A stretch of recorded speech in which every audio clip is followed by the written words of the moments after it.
Setelah melihat video pada playlist yang dimana pada video urutan pertama terdapat pembahasan mengenai jenis akun serta saldo normalnya dari akun itu sendiri.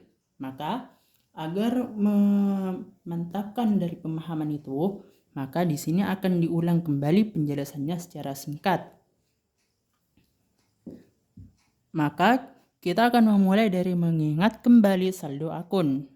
Pada umumnya, jenis akun terdapat 5 macam, yang terdiri dari yang pertama, harta, kedua, kewajiban, ketiga, ekuitas, keempat, pendapatan, kelima, beban.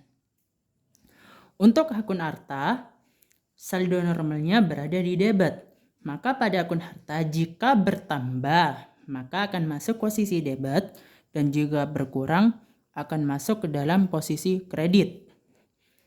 Kedua, pada akun kewajiban.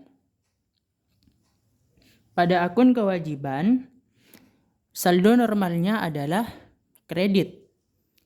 Jika kewajiban bertambah, maka akan dalam posisi kredit. Namun, jika kewajiban berkurang, maka akan dalam posisi debit.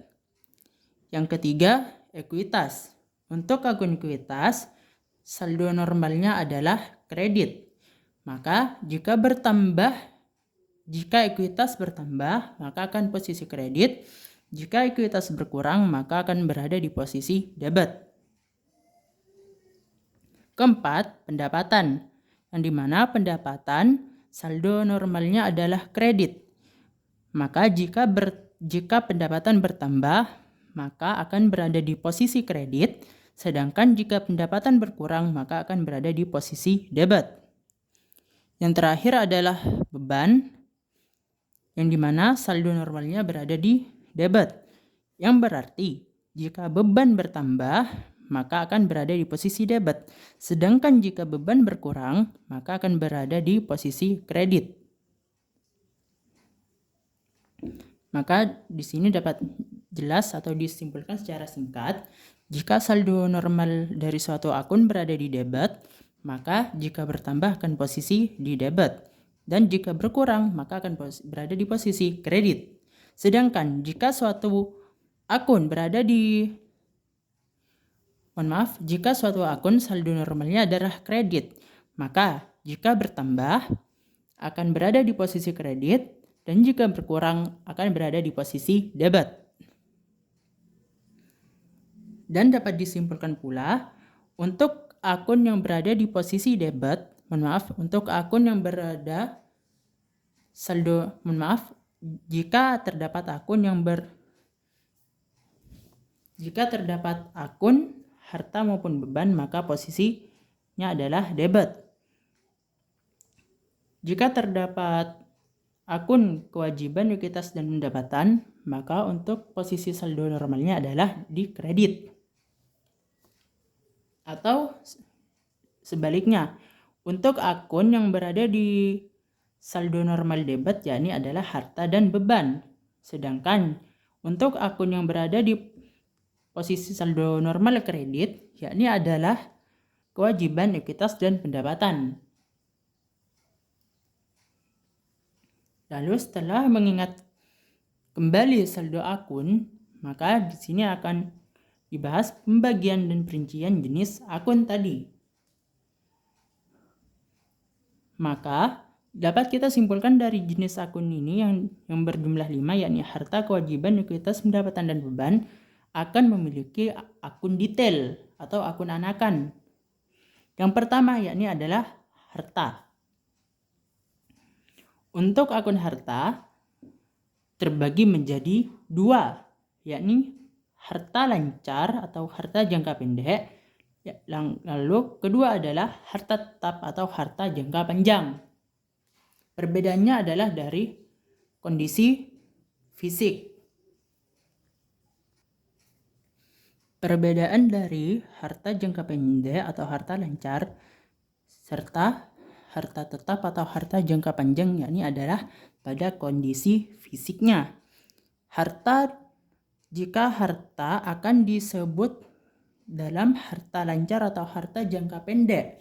Jika fisiknya itu sendiri akan habis atau berkurang atau hanya dapat digunakan kurang dari satu periode. Satu periode yang dimaksud di sini yakni adalah kurang dari 1 tahun. Maka jika terdapat suatu harta atau aset yang masanya atau masa habisnya di bawah dari 1 tahun, maka akan disebut menjadi harta jangka pendek atau harta lancar. Lalu pada harta tetap akan disebut sebagai harta tetap atau harta jangka panjang jika wujud atau fisik dari harta itu sendiri tidak habis kurang dari 1 tahun. Maksud yang di sini adalah pada harta tetap atau harta jangka panjang, wujud dari harta tersebut tidak akan habis dalam 1 tahun, alias dapat bertahan hingga lebih dari 1 tahun. Misalnya saja dapat dikatakan yakni 2 tahun ke atas lebih tepatnya. Dan pada wujud dari harta tetap ini sendiri, yang habis bukanlah wujud fisiknya, melainkan masa guna. Maka dapat disimpulkan pada harta lancar atau harta jangka pendek dihitung dari fisiknya akan habis dalam kurang dari 1 tahun. Sedangkan untuk harta tetap atau harta jangka panjang, wujud fisiknya akan bertahan lebih dari 1 tahun atau minimal di atas 2 tahun, dan yang habis bukan wujudnya, melainkan dihitung dari masa gunanya. Singkatnya seperti itu. Lalu pada harta lancar di sini terbagi menjadi beberapa bagian lagi. Yang pertama, ini diambil berdasarkan penghitungan secara umum. Yang pertama yakni adalah kas, yang kedua piutang, yang ketiga adalah cadangan kerugian piutang, keempat perlengkapan, kelima persediaan barang dagang, dan yang keenam yakni adalah sewa, asuransi atau segala hal yang bersifat dibayar di muka.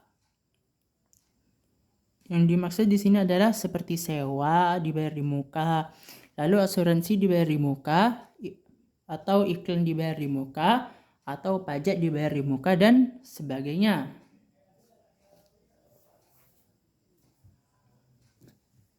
Nah, karena di sini termasuk harta lancar, maka untuk saldo normalnya sama saja mengikuti dari saldo normal dari harta itu sendiri, yakni debit.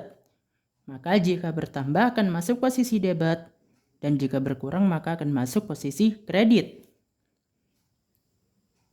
Nah, di sini untuk kas itu sendiri adalah masuk saldo normal debit, sehingga jika kas bertambah maka akan dalam posisi debit, lalu jika kas berkurang maka dalam posisi kredit. Lalu yang kedua adalah piutang. Jika piutang bertambah maka akan masuk posisi debit karena saldo normal piutang adalah debit. Dan jika piutang berkurang maka akan masuk di posisi kredit.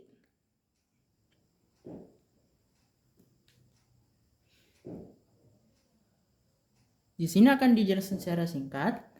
Kas akan bertambah jika memperoleh suatu transaksi pendapatan secara tunai. Misalnya penjualan tunai, pendapatan lain-lain secara tunai, dan sebagainya.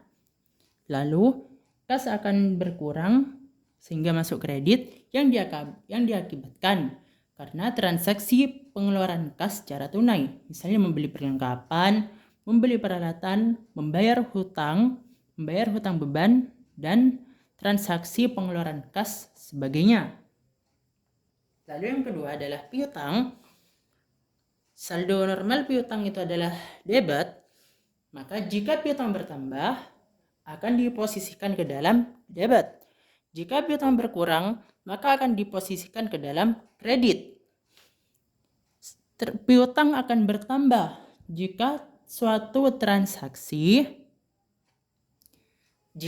terdapat transaksi penjualan secara kredit atau penjualan jasa secara kredit atau customer yang belum membayarkan hutangnya dan lain-lain.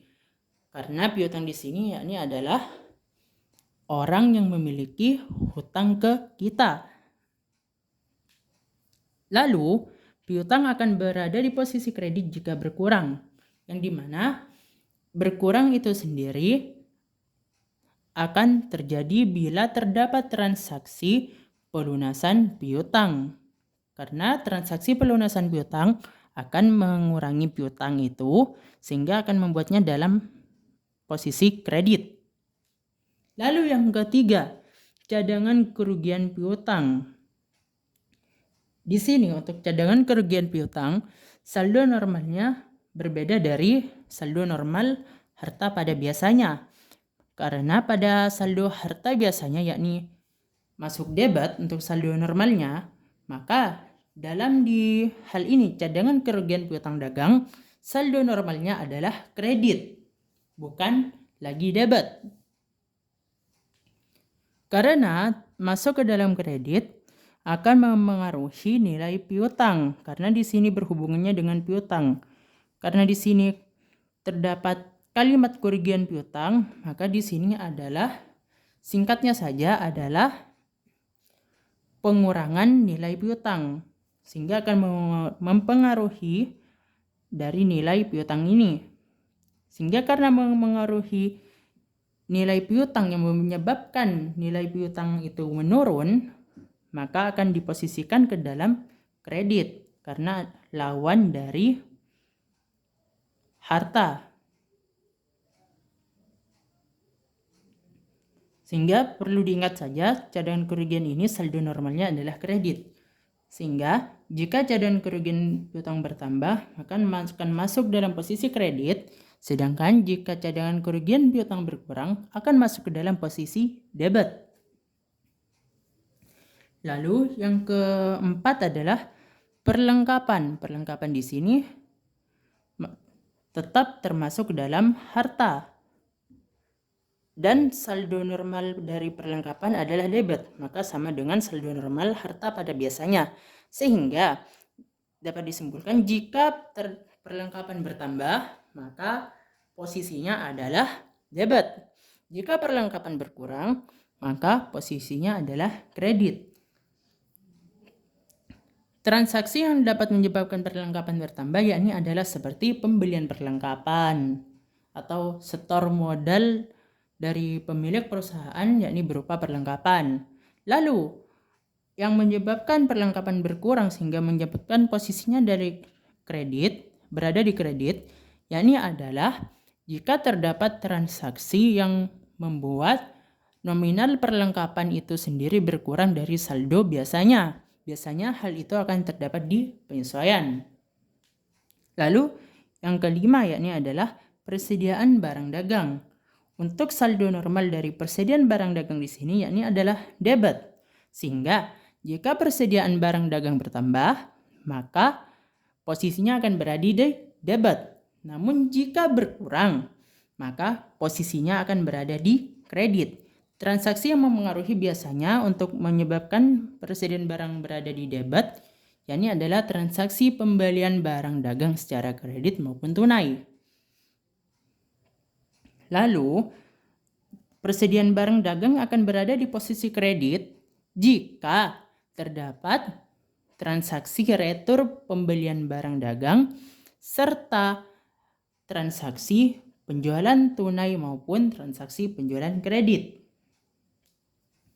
Hal itu akan dibahas kepada di video percobaan perjunalan sementara. Lalu yang keenam di sini adalah terdapat sewa atau asuransi atau segala hal yang dibayar di muka. Di sini tidak termasuk dalam pendapatan dibayar di muka. Contohnya saja yakni adalah sewa dibayar di muka, lalu asuransi dibayar di muka, lalu iklan dibayar di muka, lalu pajak dibayar di muka, dan sebagainya. Intinya, yang termasuk dalam pembayaran di muka. Apa yang dimaksud dalam pembayaran di muka? Yakni adalah pembayaran suatu hal atau pembayaran suatu biaya operasional yang dibayar seketika untuk beberapa periode ke depan. Maka di sini jika sewa atau asuransi atau hal lainnya yang dibayar di muka jika bertambah maka akan masuk dalam debit. Mohon maaf di sini bukan kredit karena terdapat salah penulisan.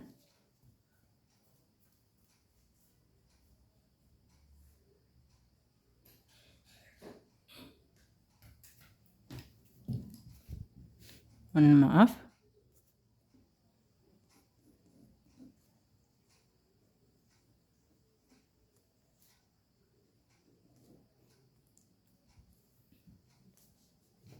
Sehingga jika terdapat sewa atau asuransi atau hal lainnya yang dibayar di muka, maka posisi saldo normalnya adalah debit. Maka jika bertambah akan masuk ke dalam debit dan jika berkurang akan masuk ke dalam kredit. Transaksi yang menyebabkannya masuk dalam debit yakni adalah transaksi pembayaran biaya operasional perusahaan yang dibayar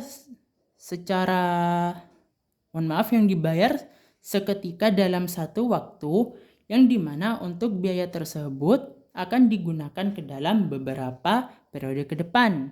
Misalnya membayar sekarang untuk sewa selama 12 bulan atau dibayar sekarang atau dibayar hari ini untuk iklan selama 6 bulan dan sebagainya.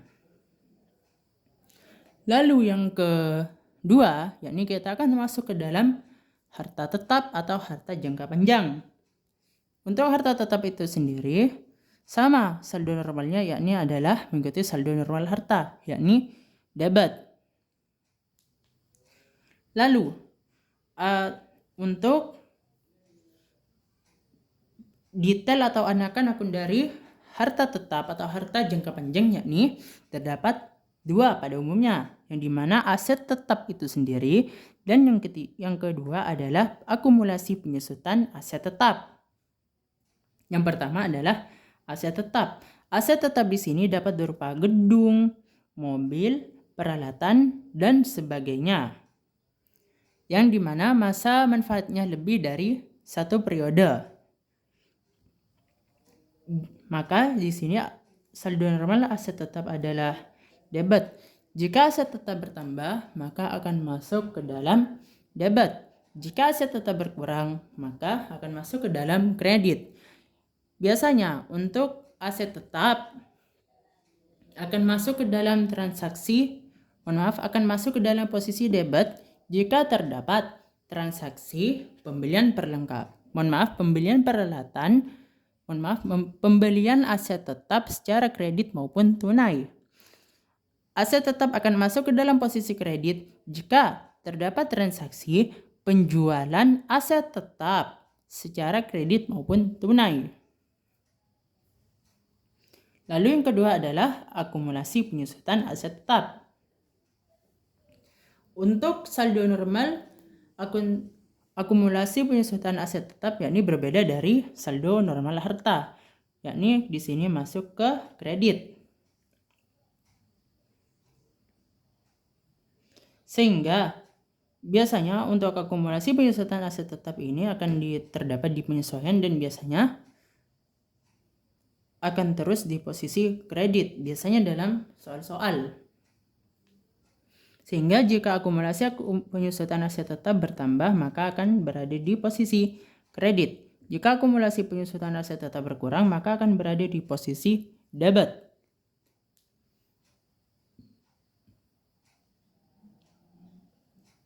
Lalu di sini beralih ke akun kewajiban. Untuk akun kewajiban, saldo normalnya adalah kredit. Sehingga jika kewajiban bertambah, maka akan masuk di kredit, dan jika kewajiban berkurang, maka akan masuk di debit.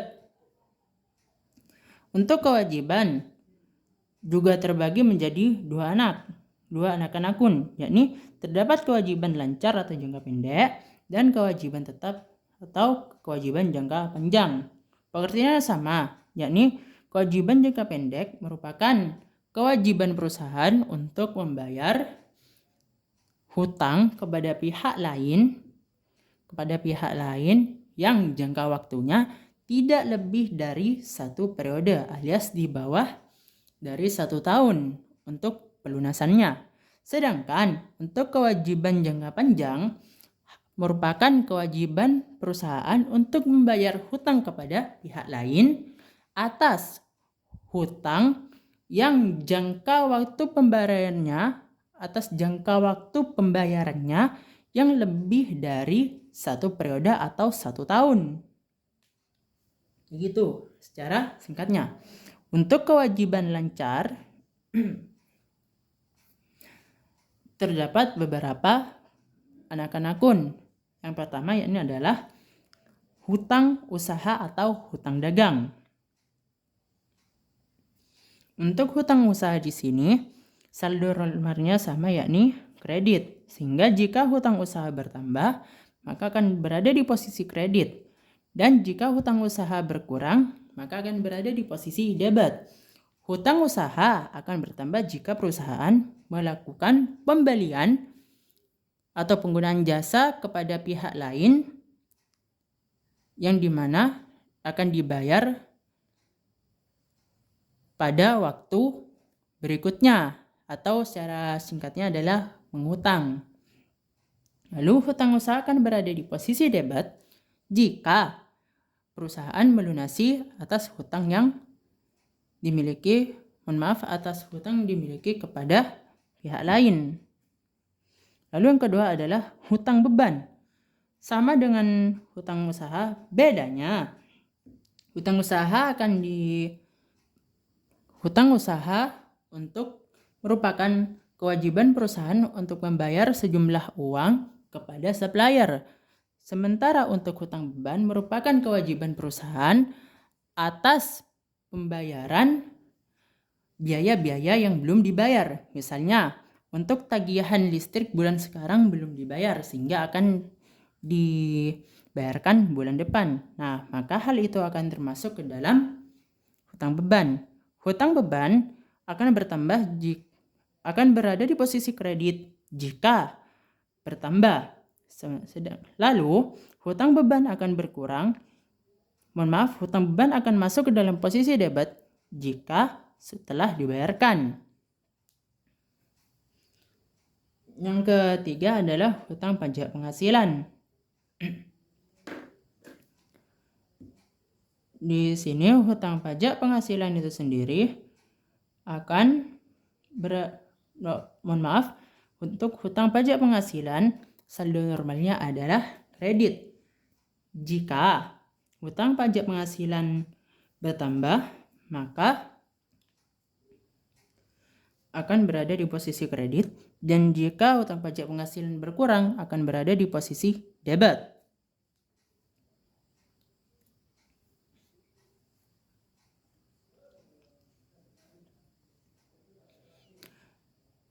Biasanya transaksi yang berhubungan dengan bertambahnya hutang pajak penghasilan yakni ketika perusahaan memotong gaji karyawan yang dimana hasil potongan gaji tersebut akan dibayarkan kepada pihak pajak sebagai pajak penghasilan dari setiap karyawan. Maka di situ akan terhitung sebagai hutang pajak penghasilan.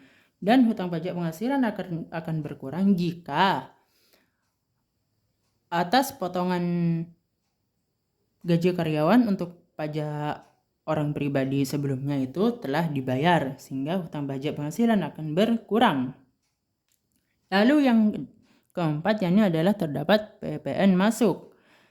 Di sini PPN masuk ini berbeda saldo normalnya, melainkan berada di debit. PPN masuk Jika bertambah, akan berada di posisi debit.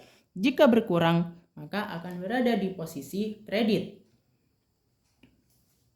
Biasanya, PPN masuk ini sendiri akan bertambah jika terdapat pembelian atau penggunaan jasa dari pihak lain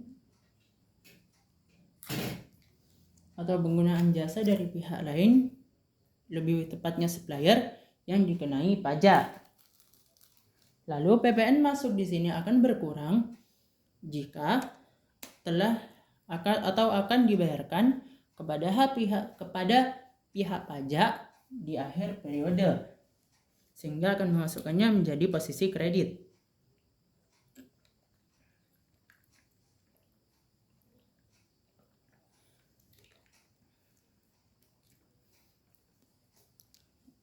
Lalu yang kelima terdapat PPN keluar. PPN keluar di sini untuk saldo normalnya yakni berada di kredit. Untuk saldo normal dari PPN keluar itu sendiri sama dengan saldo normal akun kewajiban. Sehingga jika PPN keluar ini bertambah, maka akan masuk ke dalam posisi kredit. Jika PPN keluar ini berkurang, maka akan masuk ke dalam posisi debit. Biasanya, PPN keluar akan bertambah jika perusahaan menjual barang dagang yang dikenai pajak atau jasa yang dikenai pajak kepada customer, yang dimana pajak tersebut akan masuk ke dalam PPN keluar.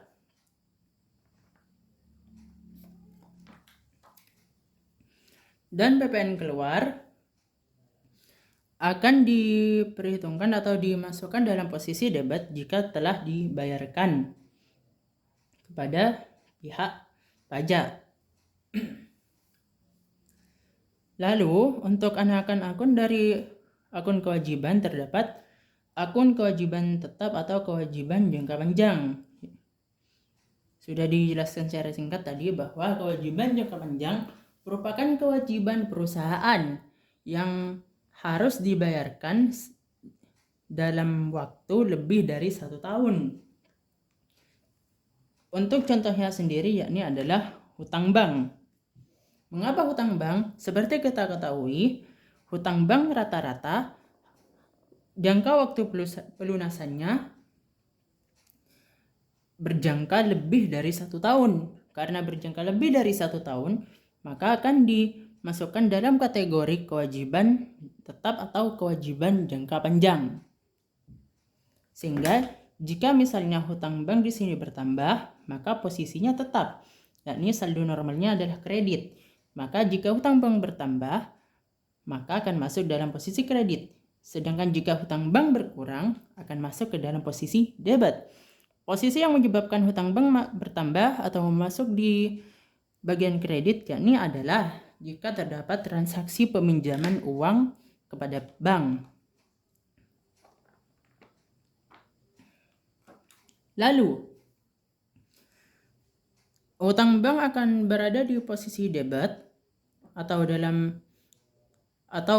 hutang bank berkurang sehingga masuk dalam posisi debit jika terdapat transaksi pembayaran atau angsuran pelunasan hutang bank. Nah, karena pelunasan tersebut bisa dicicil atau bagaimana tergantung transaksi, karena membayar hutang bank, maka hutang bank akan berkurang.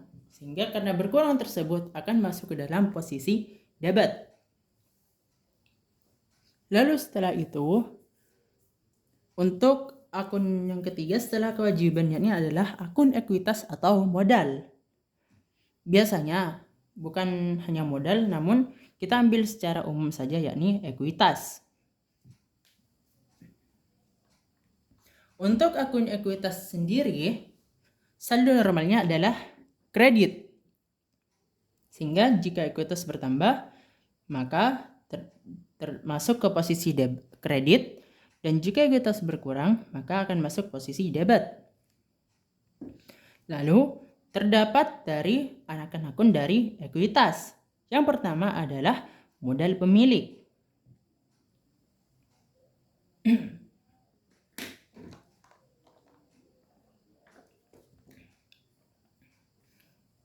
Di sini, modal pemilik saldo normalnya adalah kredit.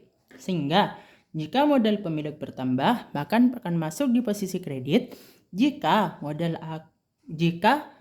pemilik berkurang, maka akan masuk dalam posisi debit.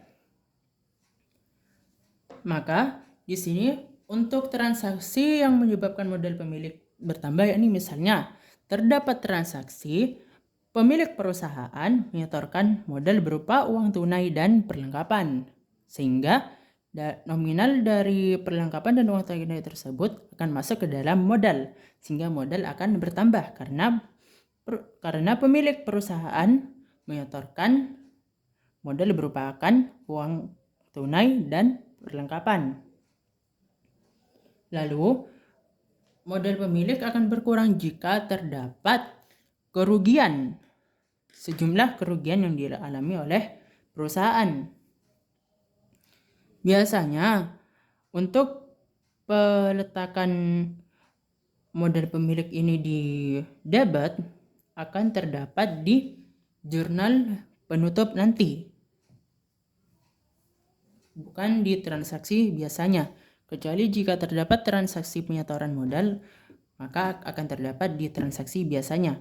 Namun untuk transaksi peletakan modal pemilik di kredit tidak akan terjadi di transaksi secara biasa, dan kan umumnya saja akan terjadi pada jurnal penutup.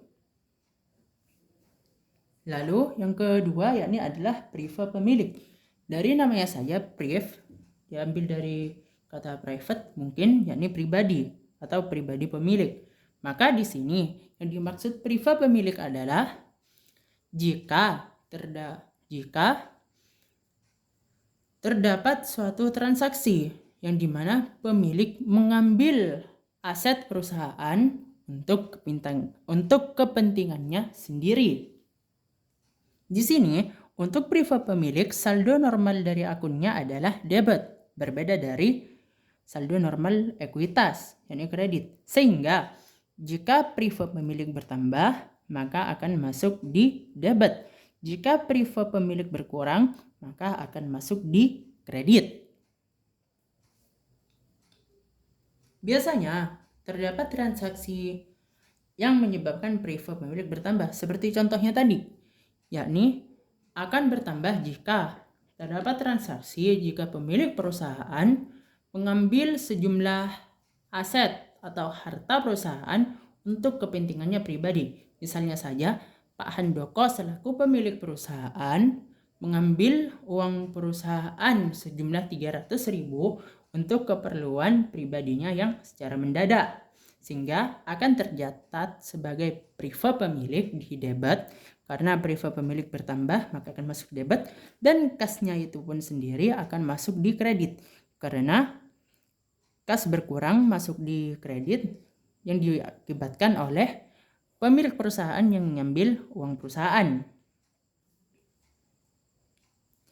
Lalu untuk ikhtisar laba rugi di sini, untuk saldo normalnya tidak dapat dipastikan juga, karena dapat diletakkan di sebelah debit maupun kredit. Karena biasanya untuk ikhtisar laba rugi ini umumnya akan digunakan di jurnal penyesuaian umumnya, namun lebih sering digunakan di jurnal penutupan. Lalu setelah membahas dari akun ekuitas tadi, kita akan membahas akun selanjutnya, yakni akun pendapatan. Untuk akun pendapatan, saldo normalnya adalah kredit. Sehingga jika pendapatan bertambah, maka akan masuk ke dalam posisi kredit. Dan jika pendapatan berkurang, maka akan masuk ke dalam posisi debit.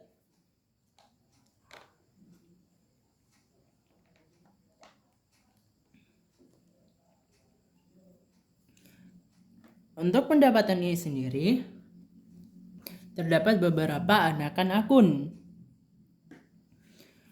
Untuk anakan akunnya sendiri diambil dari akun perusahaan dagang, karena berhubungan karena UKK-nya adalah perusahaan dagang, maka kita sesuaikan dengan apa yang terdapat di UKK agar lebih mudah dipahami. Yang pertama adalah penjualan, yang dimana saldo normal dari penjualan adalah kredit. Sehingga jika penjualan bertambah, maka akan masuk ke kredit, akan berada di posisi kredit. Dan jika penjualan berkurang, maka akan masuk ke posisi debit.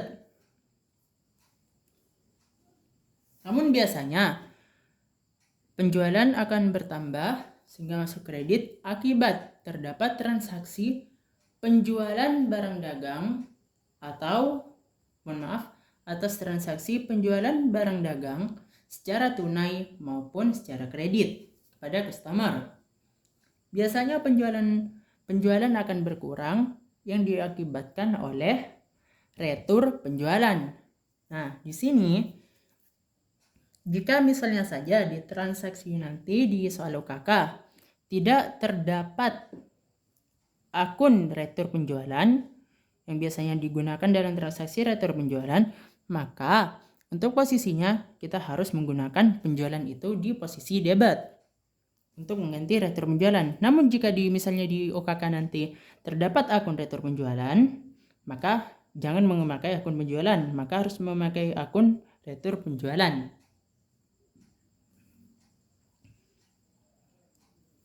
Lalu yang kedua adalah potongan penjualan, yang dimana posisi saldo normalnya adalah yakni berada di posisi debit. Biasanya potongan penjualan akan terjadi jika terdapat pembayaran piutang yang masih dalam masa diskon. Biasanya nanti akan berhubungan dengan termin.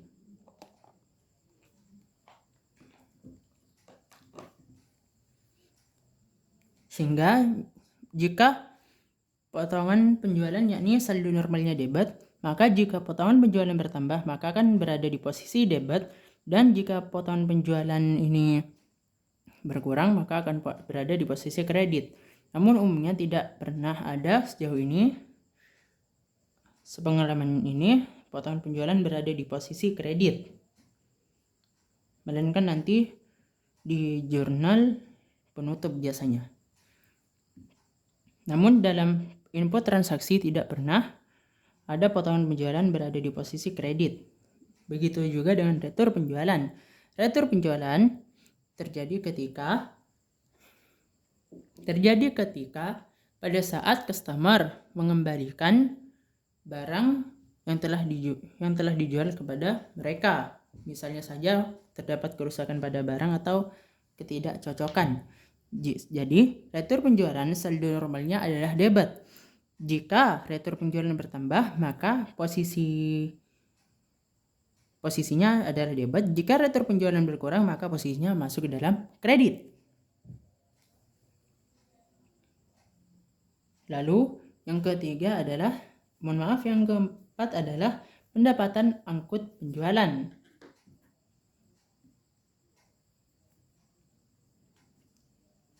Untuk pendapatan angkut penjualan sama dengan saldo normal dari penjualan atau pendapatan, yakni kredit. Sehingga jika pendapatan angkut penjualan ini bertambah, maka posisinya akan masuk ke dalam kredit.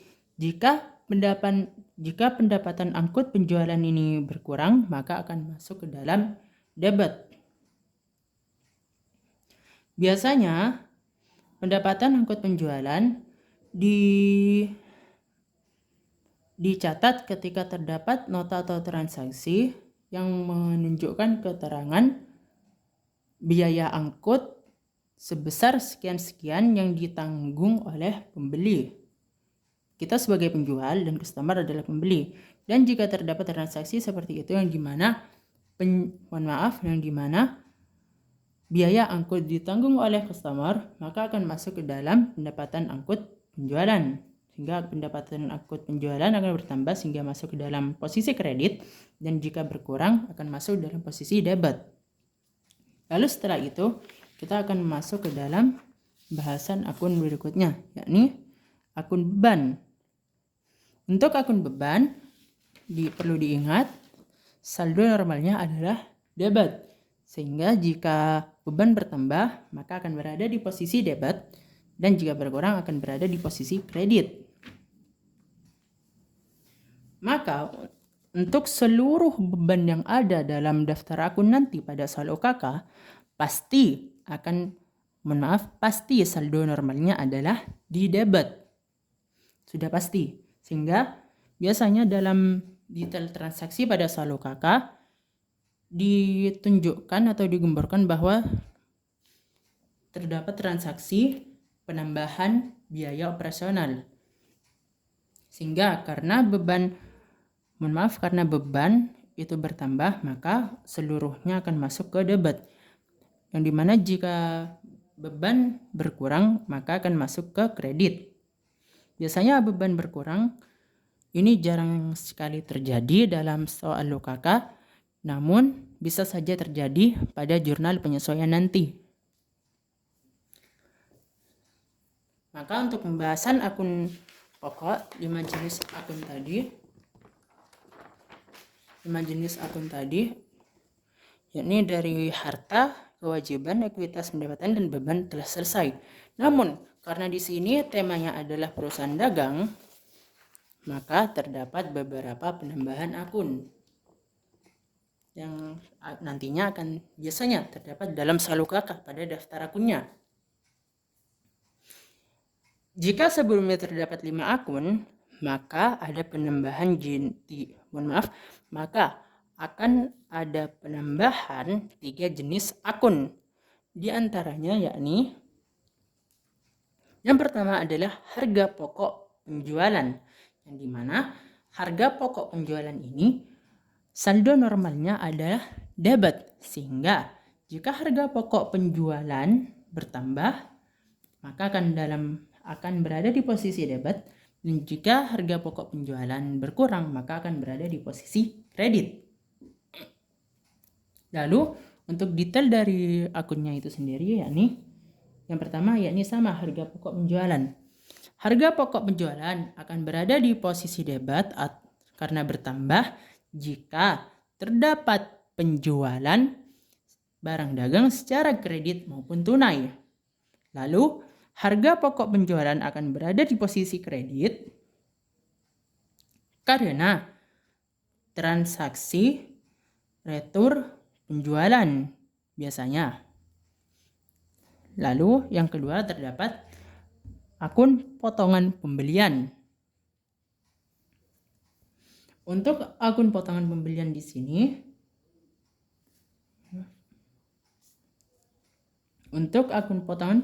sini, posisinya adalah di kredit. Sehingga jika potongan pembelian bertambah, maka akan masuk di kredit. Jika berkurang, maka akan masuk di debit. Biasanya ini terjadi ketika kita membayar hutang kepada supplier pada saat dalam masa diskon. Jika misalnya saja nanti di sini tidak ada akun potongan pembelian, maka tidak usah bingung memakai akun apa.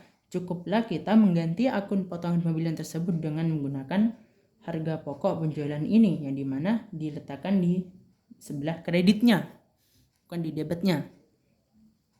Lalu di sini terdapat yang ketiga yakni beban angkut pembelian. Mohon maaf, di sini juga salah tulis. Seharusnya bukan kredit melainkan debit.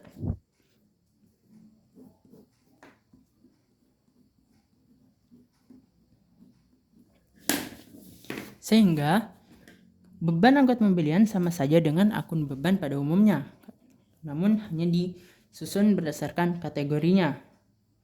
Di sini beban angkut pembelian akan berada di debit. Saldo normalnya yakni debit. Akan masuk debit jika bertambah dan akan masuk kredit jika mengalami pengurangan. Beban angkut pembelian biasanya terjadi ketika kita membeli sejumlah barang dagang dari supplier, yang dimana terdapat biaya angkut yang ditangguhkan kepada kita sebagai pembeli kepada supplier. Lalu yang kedua, terdapat akun pendapatan lainnya. Untuk pendapatan lainnya sama saja dengan akun pendapatan pada umumnya, yakni pada akun pendapatan biasa, sehingga saldo normal akunnya pada pendapatan lainnya tetap sama, yakni kredit. Sehingga jika pendapatan lainnya bertambah, maka akan masuk kredit, dan jika berkurang akan masuk debit. Untuk anakan akunnya, terdapat pendapatan bunga dan pendapatan lain-lainnya. Sehingga untuk semua saldo normal yang masuk dalam pendapatan lainnya yakni sama, yakni kredit. Sehingga jika anakan akun pendapatan lainnya ini bertambah, baik itu pendapatan bunga, pendapatan lainnya bertambah, maka akan masuk ke kredit. Jika berkurang, maka akan masuk ke debit. Lalu untuk beban lainnya, sama dengan konsep saldo normal akun beban, yakni debit. Sehingga jika beban lainnya bertambah, maka akan masuk debit, dan jika berkurang, maka akan masuk di kredit. Untuk dari anakan akun dari beban lainnya adalah beban-beban yang tidak tertera dalam beban pokoknya. Sehingga umumnya terdapat beban bunga, beban administrasi bank, dan beban lain-lainnya. Tergantung dari daftar akunnya itu sendiri. Sehingga anakan akun dari beban lainnya ini, misalnya saja beban bunga, beban administrasi bank, beban lain-lainnya, jika ketiga beban ini bertambah, maka akan masuk ke dalam posisi debit. Jika ketiga beban ini berkurang, maka akan masuk ke dalam posisi kredit. Maka konsepnya di sini sama dengan konsep beban pada umumnya, namun hanya dibedakan dari penempatannya saja. Seperti itu.